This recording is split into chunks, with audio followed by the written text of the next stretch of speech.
મારી યુટ્યુબ ચેનલમાં આપ સૌનું સ્વાગત છે। હું હર્ષાબેન કટકિયા। જય બાબા સ્વામી, જય ગુરુદેવ। આજે આપણે બનાવીશું ફરાળી લોટ, કારણ કે બે દીમાં શ્રાવણ મહિનો બેસે છે તો એકટાણા કરી। મારે ડાયાબિટીસ છે એટલે થોડુંક ગમે ફરાળ કરવું જ પડે, પહેલાં ન કરતી। એટલે આપણે ફરાળી લોટ બનાવીશું તો એને માટે આપણે કઢાઈ મૂકી દીધી અને આપણે ચાલુ કરીશું। આપણે માત્ર કઢાઈને થોડીક ગરમ જ કરવાની છે। તો તમે જોઈ શકો છો કે જો આ અડધી વાટકી સાબુદાણા છે અને આ એક વાટકો મોરૈયો છે, આંબો નથી મોરૈયો। એટલે આપણે આ બેયને જરી જરી હમણાં ઠારી નાખીશું, કઢાઈ તપી જઈને ફરીથી પછી આપણે એમાં ગરમ કરી લઈશું, કારણ કે આને બહુ શેકવાના નથી। આપણી કઢાઈ ગરમ થઈ જ ગઈ છે, તો હવે આપણે આને ઠારી નાખીશું અને આપણે સાબુદાણા આમાં નાખી દઈશું અને આને સેજ આમ તપાવી જ લેવાના 2 મિનિટ। તમે ઝીણા કે મોટા કોઈ પણ સાબુદાણા લઈ શકો। મારે મોટા વેચાતા લીધા તો આવ્યા છે અને કરિયાણાની દુકાને મળે છે, ક્યાંય ઝીણા મળે તો ક્યાંય મોટા મળે। પછી ખાલી મારે મોટા સાબુદાણા આવ્યા છે એટલે હું મોટા લીધા અને જરીક આપણે તપાવવાના જ છે હું કે આની અંદર ભેજ હોય ને અત્યારે આ વાતાવરણનું તો ઉડી જાય અને આપણે જરીક આમ કરીને તો આ લોટ 6 મહિના સુધી બગડતો નથી। હું તો બનાવું છું અવારનવાર, પહેલાં અમે તૈયાર લેતા પણ હવે નથી લેતા તૈયાર, હવે બનાવી લઈ જાજો ફેરેથી।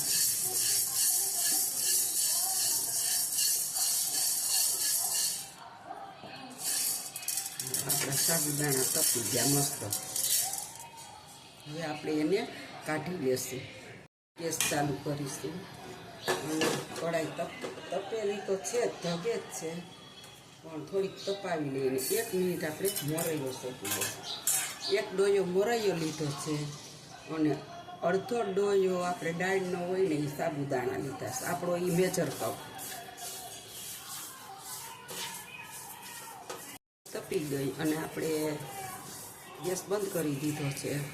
પછી તપેલ કઢાઈમાં જ આપણે આ મોરૈયાને કરવાનો, શેકવાનો।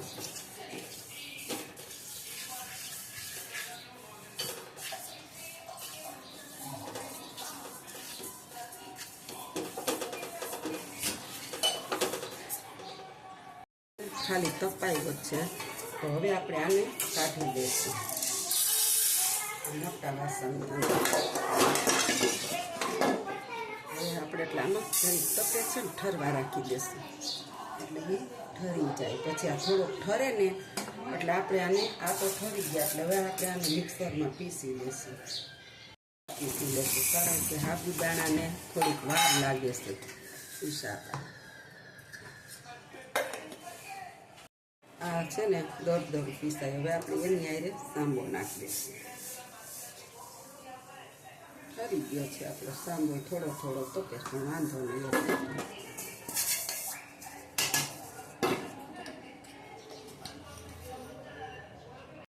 જો આપણો લોટ પીસાઈ ગયો છે મસ્ત છે, થોડો પછી આપણે પીસી લઈએ, મને સેજ જાડો લાગે છે। જો આપણો લોટ હવે મસ્ત પીસાઈ ગયો છે, હવે આપણે એને ચાળી લઈશું।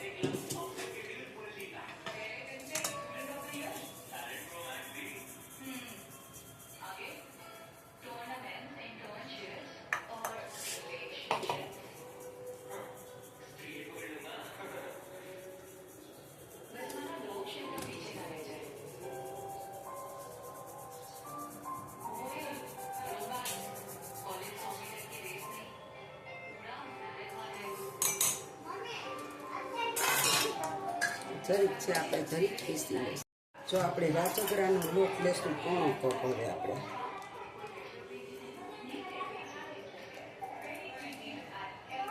અડધાથી થોડો કપ વધારે લેશું રાજગરાનો લોટ અને એને આપણે આ થોડુંક ચારણ છે ને એમાં ફેરવીએ એટલે આયરે કરાવી દઈએ. રાજગરાનો લોટ છે, આમાં થોડાક સાબુદાણાના કણ હતા અને થોડાક ઓલા હાંબાના કણ હતા. એટલે એના આપણે સાબુદાણાના કણ ભેગો આપણે રાજગરો નાખી દીધો એટલે પીસાઈ જાય. હવે નીકળશે એ જવા દેવાનું. એટલે આપણે અડધાથી થોડોક ઉપર પોલો લીધો તો આપણે ઓલો લોટ. જો આપણે એટલો હાંબો નીકળો છે અને આપણે કાઢી નાખીએ. આની અંદર આરા લોટ નાખીશું. એ અડધો કપ જ છે, આપણે પોલો હાવ ભર્યો છે ને એટલે અડધાથી હેઠો થઈ જાય એમ છે એટલો. એને આપણે આની અંદર ચાળી નાખશું.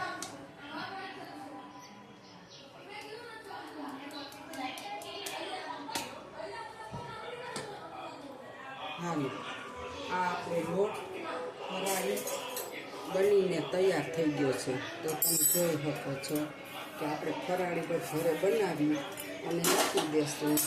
એટલે આ લોટમાંથી જો આપણે ભજીયા કરવા હોય, હાંડવો કરવો હોય, ભાખરી કરવી હોય, રોટલી કરવી હોય તો આપણે બધુંય કરી શકીએ. તમે જોઈ શકો છો.